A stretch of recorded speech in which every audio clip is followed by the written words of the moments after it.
Buenas noches, pertenezco al grupo de investigación periodística. En este caso vamos a hablar acerca de las fuentes de información de la minería ilegal en el Ecuador. Para el contenido de este video contamos con la selección de fuentes, retos que enfrentamos, cómo planeamos utilizarlos y la importancia de cada fuente. Además, estableceremos cómo estas fuentes fortalecen la veracidad de nuestro trabajo. Para seleccionar nuestras fuentes primarias, primero partimos de la hipótesis planteada sobre la relación entre la minería ilegal y el crimen organizado en territorios indígenas. Eso nos llevó a priorizar documentos oficiales como informes de Fiscalía y Fuerzas Armadas de Ecuador, Colombia y Perú, los cuales nos proporcionan datos relevantes sobre las intervenciones y operativos en zonas afectadas. Además, nos permite analizar denuncias registradas ante autoridades locales que nos permiten identificar patrones de actividades ilícitas relacionadas con la minería. También revisamos casos policiales y expedientes de documentos e incidentes específicos de violencia dentro de estas comunidades, lo cual nos ayuda a entender la dinámica de poder entre los grupos criminales y las poblaciones afectadas. También tomamos en cuenta los informes de las Fuerzas Armadas que describen las operaciones realizadas contra la minería ilegal en territorios indígenas, brindándonos detalles sobre la intervención del Estado. A partir de esta base documental complementamos con testimonios y denuncias anónimas de miembros de las comunidades afectadas, que nos aportan una perspectiva interna del impacto de la minería ilegal en sus territorios. Este proceso de selección de fuentes primarias nos asegura que tenemos una visión directa y sólida de los hechos, respaldada por documentos oficiales y relatos de primera mano que reflejan el alcance real del problema de manera precisa e imparcial. Para la selección de fuentes secundarias, las utilizamos para complementar nuestra investigación. Estas fuentes fueron seleccionadas de manera que nos permitan analizar y contextualizar el impacto de la minería ilegal. Para esto empezamos con estudios académicos sobre el modelo neoextractivista en América Latina, los cuales explican cómo las condiciones políticas y económicas en la región fomentan la minería ilegal. También recurrimos a investigaciones históricas y ambientales que documentan el impacto a largo plazo de esta actividad en los ecosistemas, ayudándonos a entender las consecuencias y las implicaciones dentro de los recursos hídricos.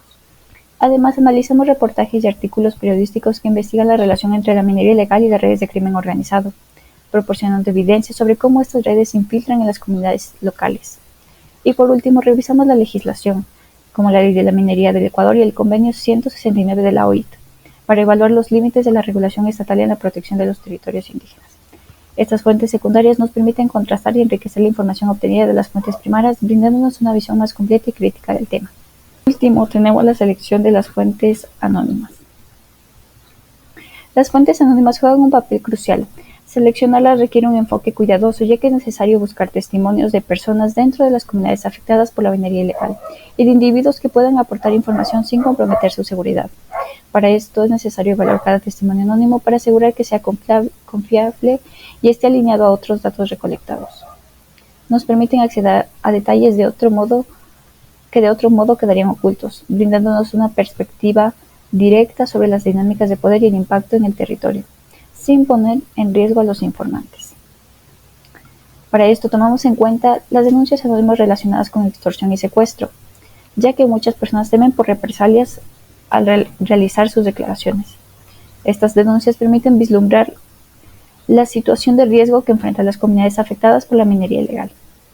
También los testimonios de exministros y representantes de comunidades indígenas, que pueden ofrecernos perspectivas valiosas sobre las dinámicas de poder y la corrupción. Para la selección de las fuentes primarias hemos tomado en cuenta que sean de base factual para la investigación. Las fuentes secundarias nos proporcionan una perspectiva derivada y las fuentes anónimas nos proporcionan información vital condicionada por la reserva de la identidad. A continuación hablaremos de algunos retos que encontramos. Uno de los principales retos de esta investigación ha sido validar la confiabilidad de nuestras fuentes, especialmente en un contexto donde abunda la información y muchos datos provienen de testimonios anónimos o de registros poco formales. También tuvimos el reto de establecer conexiones precisas entre eventos y actores es complejo, ya que la minería ilegal involucra múltiples capas de actores, desde grupos criminales hasta comunidades afectadas.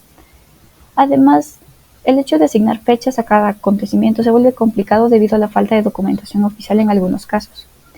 Para abordar estos desafíos hemos tenido que contrastar diversas fuentes como denuncias locales, informes de la Fiscalía y reportes de las Fuerzas Armadas buscando coincidencias que validen la información. Todo esto es fundamental para la construcción de un relato sólido. y nos permite evitar caer en datos incompletos o distorsionados. Ahora vamos a hablar de cómo planteamos utilizarlo en la investigación.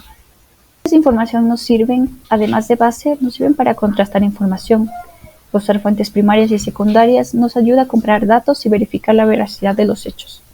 Nos permite establecer conexiones, analizando la información para identificar relaciones entre actores, fechas y eventos clave en el contexto de la minería ilegal. Contextualizar el problema. Utilizar fuentes secundarias nos ayuda a dar un marco general sobre la minería ilegal y su impacto en comunidades indígenas. Validar testimonios anónimos. Esto nos permite corroborar datos de fuentes anónimas con documentos oficiales o informes de agencias confiables. Y por último, nos permite identificar patrones, ya que nos permite revisar informes policiales y judiciales para encontrar patrones de criminalidad relacionados con la minería en territorios indígenas. Importancia de cada fuente. Veracidad y credibilidad, contextualización y perspectiva diversas. Son puntos importantes. Para esto tenemos las fuentes, muchas fuentes, varias fuentes, de investigación sobre la minería ilegal y su relación con la criminalidad en comunidades indígenas. Tenemos las fuentes primarias, como denuncias, casos policiales, informes de fiscalía y testimonios de fuerzas armadas. Son esencia que ofrecen evidencia directa y verídica. Pasamos a la fuente secundaria, que incluye datos académicos y reportes periodísticos que enriquecen nuestro contexto. Nos ayudan a entender a magnitud el problema y establece conexiones entre otros casos dinámicos. Por último, tenemos fuentes anónimas. Son cruciales para captar perspectivas internas de otro modo podrían permanecer ocultas. Estas fuentes nos permiten acceder a información sensible y testimonios que revelan la dinámica del poder de las comunidades anónimas. Por último, ¿cómo estas fuentes fortalecerán la vericidad de tu trabajo? Las fuentes de información son cruciales para fortalecer la veracidad del trabajo periodístico. Al proporcionar una base sólida y diversa, el datos que respaldan las afirmaciones y análisis prestados. Las fuentes primarias son testimonios de comunidades afectadas.